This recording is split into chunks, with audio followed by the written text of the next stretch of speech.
નમસ્કાર મિત્રો, શું તમને પણ આયુષ્માન કાર્ડ બનાવતી વખતે આવી જ એરર આવે છે? તો આ વિડીયો તમારા માટે જ છે. આ વિડીયોમાં હું તમને એરર આવવાના કારણો બતાવીશ, સાથે સાથે ઓનલાઈન સોલ્યુશન અને ઓફલાઈન સોલ્યુશન પણ બતાવીશ. એટલે મિત્રો વિડીયોમાં અંત સુધી જોડાયેલા રહેજો. અને હા મિત્રો, જો તમે આપણી ઓનલાઈન કલ્પેશ ચેનલમાં પહેલીવાર આવ્યા હોય તો ચેનલને સબસ્ક્રાઈબ કરી દેજો, કારણ કે ઓનલાઈન ઘરે બેઠા મોબાઈલથી જે કામ થાય તેના વિડીયો હું લાવતો જ રહું છું. એટલે સબસ્ક્રાઈબનું બટન દબાવી અમારા સાથે જોડાઈ જજો.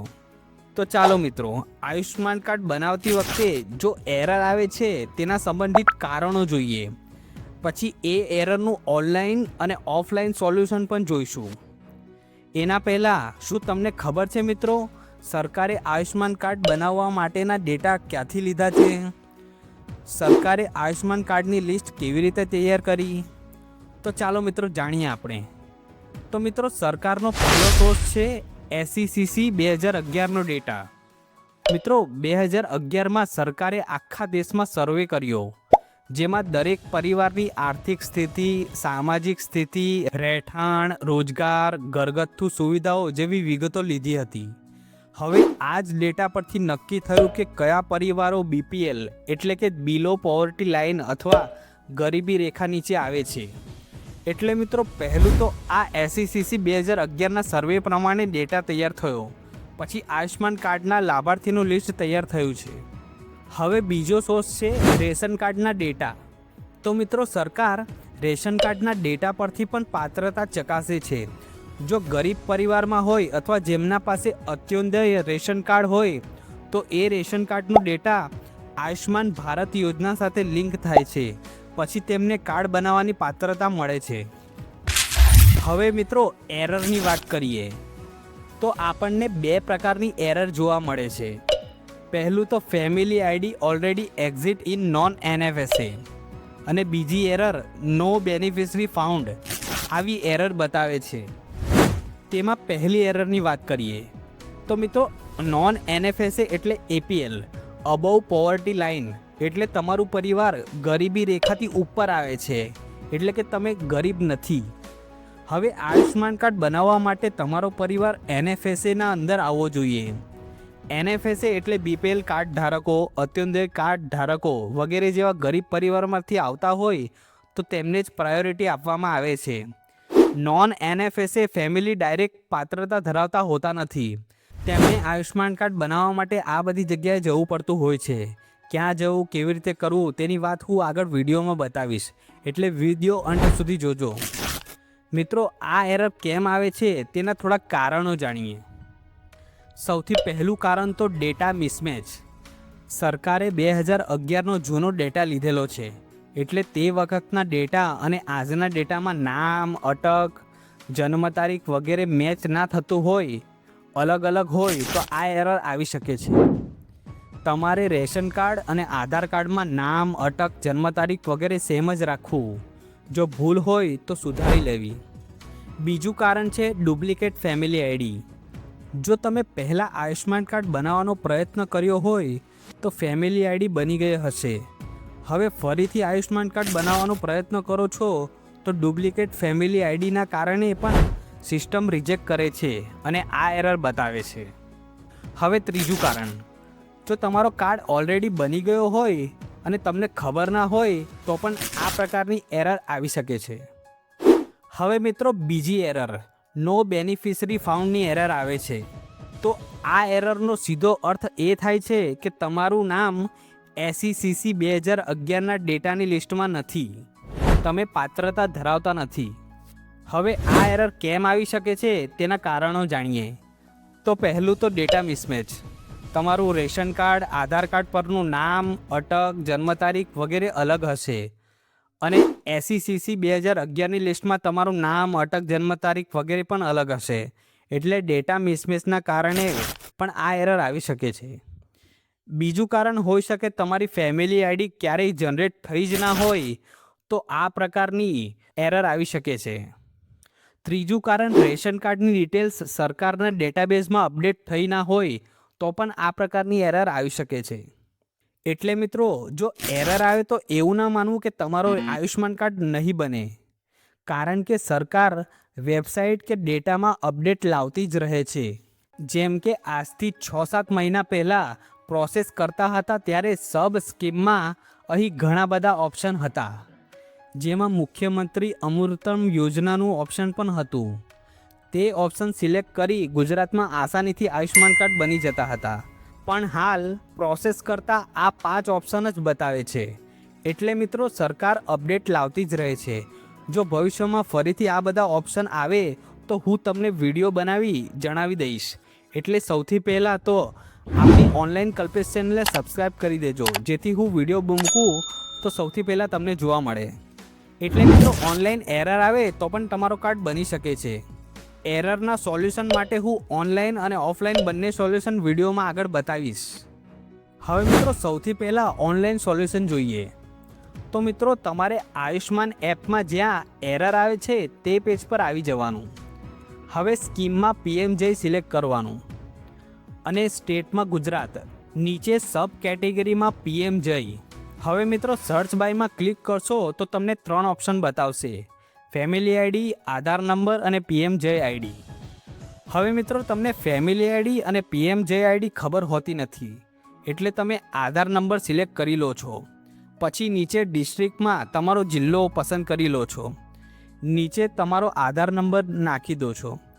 પછી કેપ્ચા કોડ નાખી જ્યારે સર્ચ પર ક્લિક કરો તો આવી એરર છે કે family ID already exit in non NFSA. તો મિત્રો હાલ આ એરર લગભગ બધાને જ આવે છે. હાલ આધાર નંબર પર કાર્ડ બનાવવાના બંધ થઈ ગયા છે, એટલે આ એરર આવે છે. તો મિત્રો આપણે હવે PMJ આઈડી ઓપ્શન સિલેક્ટ કરીએ. PMJ આઈડી લગભગ કોઈને ખબર હોતી નથી. તો મિત્રો આ ઓપ્શન ત્યારે જ કામ આવશે જ્યારે તમારા પરિવારમાંથી કોઈ પણ એકનો આયુષ્યમાન કાર્ડ બન્યો હોય. એટલે કે જો તમારા પરિવારમાં 4 સભ્યો હોય, તેમાંથી કોઈ એકનો પણ આયુષ્યમાન કાર્ડ બની ગયો હોય તો તેમના આયુષ્યમાન કાર્ડ પર નીચે અહીં જમણી બાજુ PMJ આઈડી લખેલ હશે. આ આઈડી નંબર તમારે લખી લેવો. પછી અહીં સર્ચ બાયમાં PMJ આઈડી સિલેક્ટ કરી લેવી. નીચે તમારો જિલ્લો પસંદ કરી લેવો. હવે આઈડી નંબરમાં PMJ આઈડી નંબર નાખી દેવો. પછી નીચે કેપ્ચા કોડ દાખલ કરી દેવો. પછી જેમ સર્ચ પર ક્લિક કરશો તો અહીં લિસ્ટમાં જેમના કાર્ડ બની ગયા છે તેમની જ લિસ્ટ દેખાશે. તમને અહીં ફેમિલી આઈડી નંબર દેખાતો હશે. એ નંબર તમારે લખી લેવો, કારણ કે આ ફેમિલી આઈડી નંબરથી જ તમારા બધાના આયુષ્યમાન કાર્ડ બનશે. એટલે ફેમિલી આઈડી નંબર લખી લીધા પછી ફરીથી સર્ચ બાય ઓપ્શનમાં આવવું. હવે ફેમિલી આઈડી સિલેક્ટ કરવી. પછી નીચે જિલ્લો નાખી દેવો. હવે ફેમિલી આઈડીમાં તમે લખેલ ફેમિલી આઈડી નંબર દાખલ કરી દેવો. પછી નીચે કેપ્ચા કોડ દાખલ કર્યો. હવે જેમ તમે સર્ચ પર ક્લિક કરશો તો અહીં પરિવારના તમામ સભ્યોની લિસ્ટ આવી જશે. જેમના કાર્ડ બની ગયા છે તેમના નામની સામે પણ ડાઉનલોડ કાર્ડનો ઓપ્શન આવી જશે. જેમના કાર્ડ બનવાના બાકી છે તેમના નામની સામે ડુ eKYC લખેલું આવશે. ડુ eKYC પર ક્લિક કરી તમે તમારો આયુષ્યમાન કાર્ડ બનાવી શકશો. હવે મિત્રો જો ધ્યાનથી નોટિસ કર્યું હોય તો તમે જે ફેમિલી આઈડી નંબર નાખ્યો છે તે તમારો રેશન કાર્ડ નંબર જ છે. મિત્રો સરકારે આયુષ્યમાન કાર્ડ બનાવવા માટે રેશન કાર્ડ ધારકોના ડેટા લીધેલા છે, એટલે તમારો રેશન કાર્ડ નંબર જ તમારી ફેમિલી આઈડી નંબર હશે. એટલે જો તમને આધાર નંબરથી એરર આવતી હોય, PMJ આઈડી નંબરથી એરર આવતી હોય તો મિત્રો તમારે કંઈ જ ન કરવું. સીધા સર્ચ બાયમાં ફેમિલી આઈડી સિલેક્ટ કરી નાખવી. નીચે ડિસ્ટ્રિક્ટમાં તમારો જિલ્લો પસંદ કરી લેવો. હવે ફેમિલી આઈડીમાં તમારો રેશન કાર્ડ નંબર દાખલ કરી નાખો. પછી કેપ્ચા કોડ દાખલ કરી સર્ચ પર ક્લિક કરશો તો તમે અહીં જોઈ શકશો કે અહીં પરિવારના તમામ સભ્યના નામ આવી ગયા છે. અહીં ડુ eKYC પર ક્લિક કરી તમે તમારો આયુષ્યમાન કાર્ડ બનાવી શકશો. અને જો તમને આધાર નંબર, PMJ આઈડી નંબર કે પછી ફેમિલી આઈડી નંબર નાખ્યા પછી પણ એરર આવતી હોય તો મિત્રો ચાલો હું તમને ઓફલાઈન સોલ્યુશન બતાવું. મિત્રો ઓફલાઈન સોલ્યુશન એટલે મેન્યુઅલ વેરિફિકેશન. જો તમારું નામ લિસ્ટમાં નથી પણ તમારો પરિવાર ખરેખર પાત્રતા ધરાવે છે તો તમે મેન્યુઅલ વેરિફિકેશન કરાવી તમારો આયુષ્યમાન કાર્ડ બનાવી શકો છો. એના માટે સૌથી પહેલું ઓપ્શન છે CSC કેન્દ્ર, સામાન્ય સેવા કેન્દ્ર. તો મિત્રો તમારા વિસ્તારમાં CSC એટલે કે કોમન સર્વિસ સેન્ટર હશે. ત્યાં જઈ તમને જે એરર આવે છે તેનો સ્ક્રીનશોટ અને Aadhaar card, ration card, mobile number વગેરે ડોક્યુમેન્ટ સાથે તમે એરર બતાવશો તો એ લોકો ચેક કરીને તમને કહેશે કે તમે પાત્રતા ધરાવો છો કે નહીં, તમારું કાર્ડ બનશે કે નહીં, અને બીજી બધી અન્ય માહિતી આપી તમને સોલ્યુશન મળી જશે ત્યાં જ. હવે મિત્રો બીજું ઓપ્શન છે PHC સેન્ટર એટલે કે પ્રાઇમરી હેલ્થ સેન્ટર. તો મિત્રો તમારા વિસ્તારમાં પ્રાથમિક આરોગ્ય કેન્દ્ર કે પછી સિવિલ હોસ્પિટલ હોય તો ત્યાં જઈ તમે એરર બતાવશો તો ત્યાંના હેલ્થ સ્ટાફ તેમના સિસ્ટમમાં ચેક કરશે કે તમે પાત્રતા ધરાવો છો કે નહીં. જો તમે પાત્રતા ધરાવતા હશો તો તમારો આયુષ્માન કાર્ડ તરત જ ત્યાં જ એ લોકો બનાવી આપશે. હવે મિત્રો તમારા વિસ્તારમાં આયુષ્માન કાર્ડ કયા હોસ્પિટલમાં ચાલે છે તે જોવા માટે તમારે ગૂગલમાં સર્ચ કરવું PMJ પોર્ટલ. હવે આ લિંક પર ક્લિક કરશો તો તમને અહીં ફાઇન્ડ એમ્પેનલ્ડ હોસ્પિટલ દેખાશે, સૂચિબદ્ધ અસ્પતાલ લખેલ હશે. તેના પર ક્લિક કરશો તો તમે આ પેજ પર આવી જશો. હવે તમારે સૌથી પહેલાં અહીં 3 ડોટ પર ક્લિક કરી નીચે ડેસ્કટોપ સાઇટ પર ટીક કરી દેવું, એટલે તમે બરાબર રીતે સ્ક્રીન ઝૂમ કરી શકશો. હવે અહીં તમારું બીજું ઓપ્શન બાય ડિસ્ટ્રિક્ટ સિલેક્ટ કરવું, પછી અહીં સ્ટેટમાં ગુજરાત સિલેક્ટ કરી લેવું, બાજુમાં ડિસ્ટ્રિક્ટમાં તમારો જે જિલ્લો આવતો હોય તે સિલેક્ટ કરવો. હવે તમને તમારા જિલ્લાની બધી જ હોસ્પિટલનું નામ અને એડ્રેસ બતાવી દેશે જ્યાં આયુષ્માન કાર્ડનું ફ્રી ઇલાજ થશે, અને અહીં જ તમને જે એરર આવે છે તેનું સોલ્યુશન પણ મળી જશે. તમને ફેસિલિટી નેમમાં હોસ્પિટલનું નામ આપ્યું હશે અને ફેસિલિટી એડ્રેસમાં હોસ્પિટલનું સરનામું આપ્યું હશે. મિત્રો આમાં તમારે સૌથી પહેલાં જ્યાં પ્રાઇમરી હેલ્થ સેન્ટર લખેલું છે ત્યાં જઈ ટ્રાય કરવું, અને હા, જો એક હોસ્પિટલમાં કામ ના થાય તો તમારે બીજી હોસ્પિટલમાં જઈ જરૂરથી ટ્રાય કરવી. હવે મિત્રો ત્રીજું ઓપ્શન છે DHO એટલે કે તાલુકા હેલ્થ ઓફિસ. તમે તમારા તાલુકાના હેલ્થ ઓફિસરની ઓફિસમાં જઈ ડોક્યુમેન્ટ સાથે એરરના સ્ક્રીનશોટ બતાવશો તો એ મેન્યુઅલ વેરિફિકેશન કરી તમારા આધાર કાર્ડ, રેશન કાર્ડના ડેટા વેરીફાઈ કરશે અને ત્યાંથી તમને સોલ્યુશન મળી જશે. હવે મિત્રો ચોથું ઓપ્શન છે હેલ્પલાઇન નંબર. મિત્રો નેશનલ આયુષ્માન હેલ્પલાઇન નંબર છે 14555. આના પર કોલ કરી તમને જે એરર આવે છે તેના વિશે તમે પૂછી શકો છો.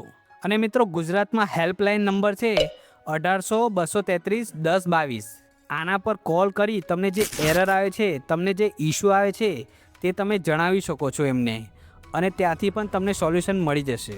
તો મિત્રો આ 4 ઓપ્શનમાંથી તમે સૌથી પહેલાં CSC કેન્દ્ર અને પ્રાથમિક આરોગ્ય કેન્દ્ર પર જજો, ત્યાંથી તમને એરરનું સોલ્યુશન 100% મળી જ જશે.